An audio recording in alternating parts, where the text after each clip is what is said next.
12, we'll begin with verse 7, and we'll read on shortly thereafter. And it says, "And the Lord appeared unto Abram and said, Unto thy seed will I give this land." That's a promise. "And there builded he an altar unto the Lord, who appeared unto him. And he removed from thence unto a mountain on the east of Bethel, and pitched his tent, having Bethel on the west, and Ai on the east. And there he builded an altar unto the Lord, and called upon the name of the Lord. And Abraham journeyed, going on still toward the south. Now, what we'll find in reading verses 7 through 8 is this was contingent upon what came in the 4 preceding verses, which we'll now read. "Now the Lord had said unto Abram, Get thee out of thy country, and from thy kindred, and from thy father's house, unto a land that I will show thee. And I will make of thee a great nation, and I will bless thee, and make thy name great, and thou shalt be a blessing. And I will bless them that bless thee, and curse him that curseth thee. And in thee shall all families of the earth be blessed."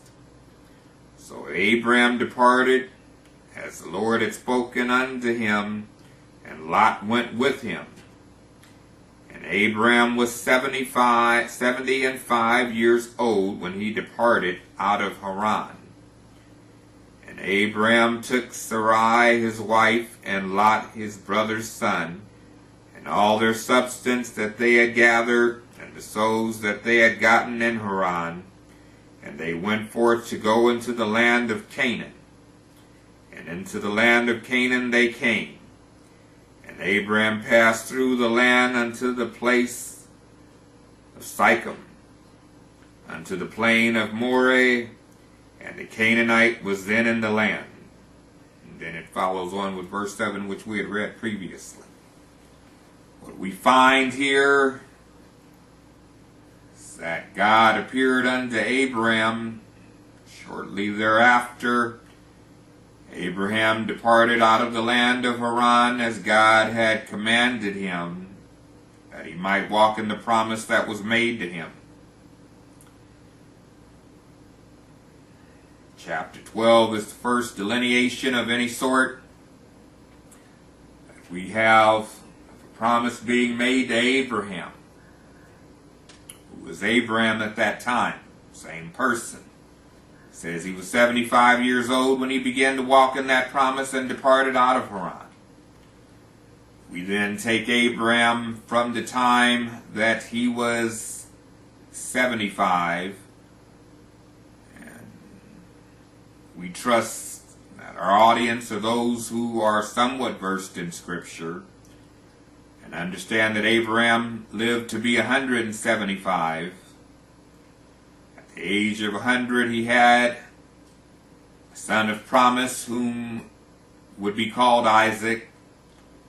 And Isaac would have 2 sons when he was 60 by the name of Jacob and Esau. And so we see of years that cross between Abraham's transition and Jacob and Esau's birth, across of 15 years. Get that 15-year cross from Abraham being 160 when Jacob was born, and passing at 175 when Jacob was 15.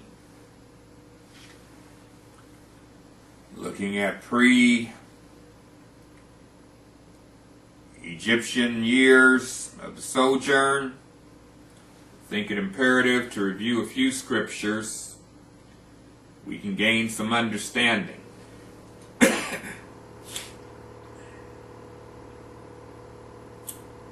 So we're going to look to Genesis 41 and 46, as well as 45 and 6 and 47 and 9. First starting with Genesis 41 and 46.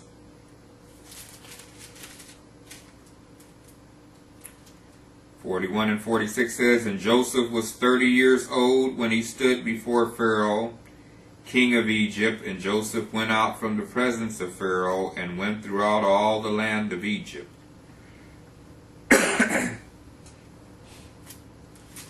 45 and 6 then reads,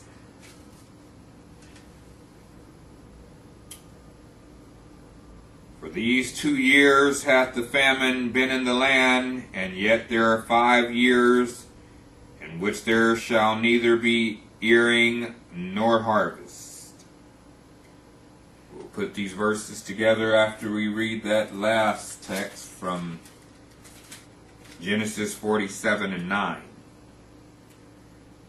It says, "And Jacob said unto Pharaoh, The days of the years of my pilgrimage are 130 years. Few and evil have the days of the years of my life been, and have not attained unto the days of the years of the life of my fathers."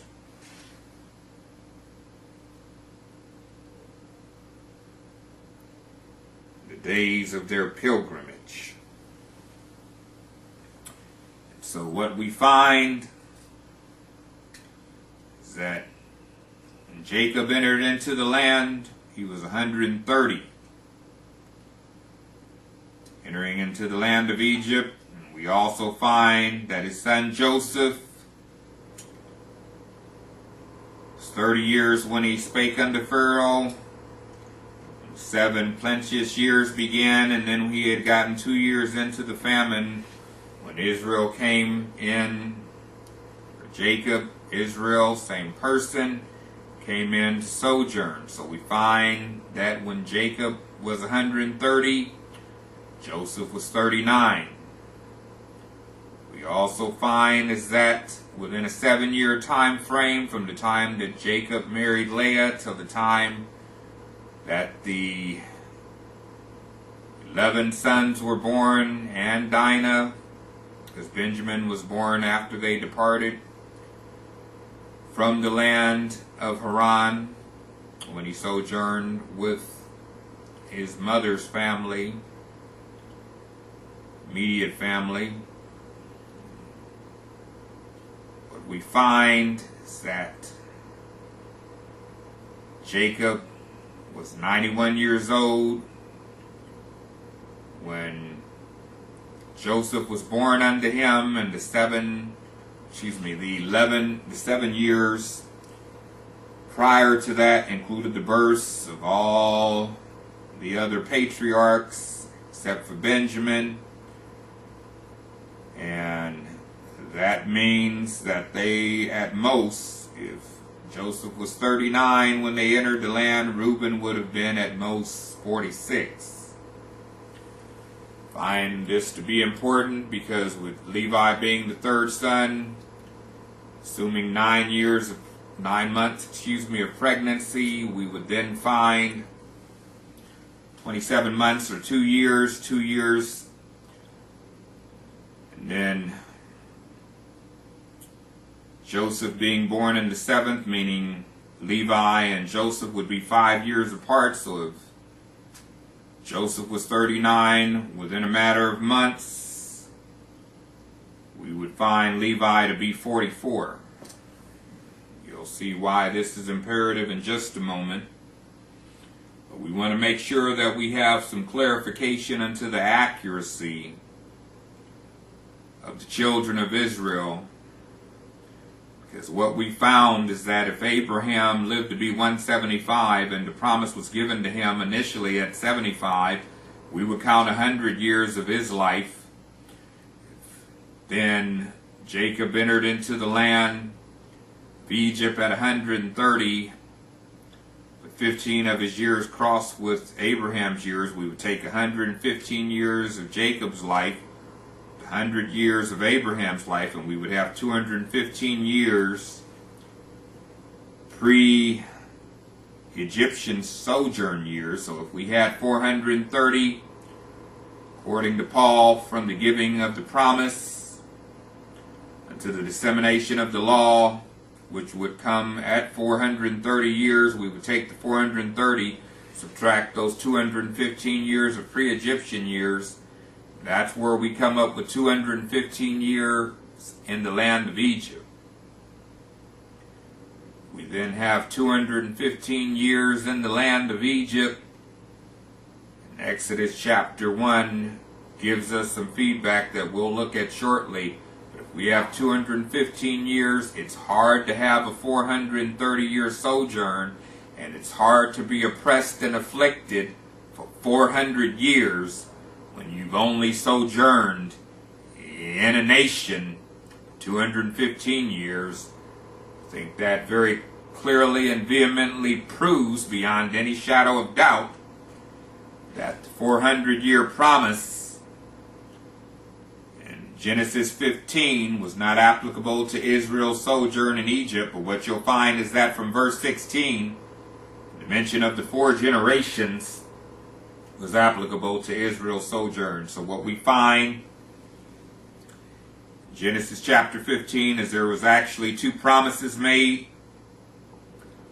One of a 400-year sojourn, one of a 4-generation sojourn.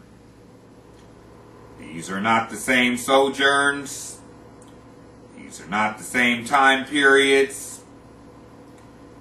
We want there to be no mistake about it. There's no way